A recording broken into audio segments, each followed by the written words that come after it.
वृंदावन के लोग डरे हुए थे। जंगल की ओर से एक भयानक सांड गांव की ओर आ रहा था। उसके कारण खेत रौंदे जा रहे थे और लोग घरों में बंद हो गए थे।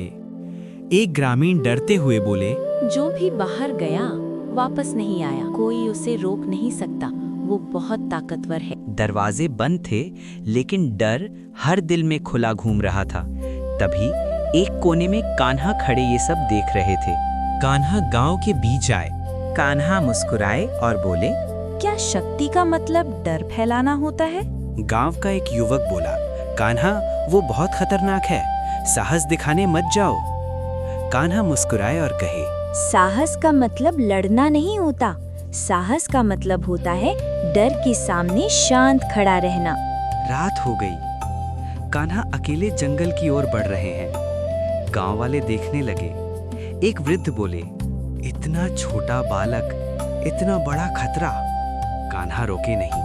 उनके कदम धीमे थे, लेकिन मन अडिग। जंगल में सांड जोर से सांस ले रहा था। धरती कांप रही थी। कान्हा सामने खड़े हो गए। सांड गुस्से में बोला, मुझसे डर नहीं लगता। कान्हा शांत स्वर में बोले, डर तब लगता है जब मन में क्रोध होता है। सांड चौंका। सांड फिर बोला, सब मुझसे भागते हैं। कान्हा शांत स्वर में बोले कि वे तुम्हें समझते नहीं और तुम इसलिए क्रोधित हो क्योंकि किसी ने तुम्हें सम्मान नहीं दिया। तुम शक्तिशाली हो, लेकिन शक्ति का सम्मान तभी होता है जब वो दूसरों की रक्षा करे। सांड की आंखों में आंसू भर आए। सांड बोला, मैं अकेला हूँ, सब मुझे राक्षस कहते हैं। कान्हा फिर समझाए, जो अलग होता है वही सबसे पहले गलत समझा जाता है।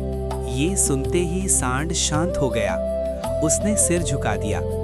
गांव के लोग दूर से ये दृश्य देख रहे थे। एक ग्रामीण बोल पड़ा, कान्हा ने बिना हथियार जीत लिया, यही असली साहस है। कान्हा गांव की ओर लौटे। सांड उनके पीछे पीछे। गांव में सन्नाटा था। कान्हा बोले, डर से हम भागते हैं, सम्मान से हम जीतते हैं। ये हमारा शत्रु नहीं, ये भी सम्मान चाहता है। गांव का एक ग्रामीण व्यक्ति बोले, हमें क्षमा करें, हमने समझने की कोशिश नहीं की। सांड शांत होकर जंगल लौट गया। कान्हा बांसुरी बजाने लगे। हवा शांत हो गई। डर समाप्त हो गया। कान्हा कहे, जो अलग होता है वही सबसे पहले गलत समझा जाता है। इस कहानी से हमें ये शिक्षा मिलती है, सच्चा साहस हिंसा में नहीं, शांति में होता है। और सम्मान वो शक्ति है जो सबसे बड़े डर को भी झुका देती है। ऐसी और कहानियां सुनने के लिए मेरे चैनल को सब्सक्राइब करें और अपने दोस्तों के साथ ये कहानियां शेयर करें। राधे राधे।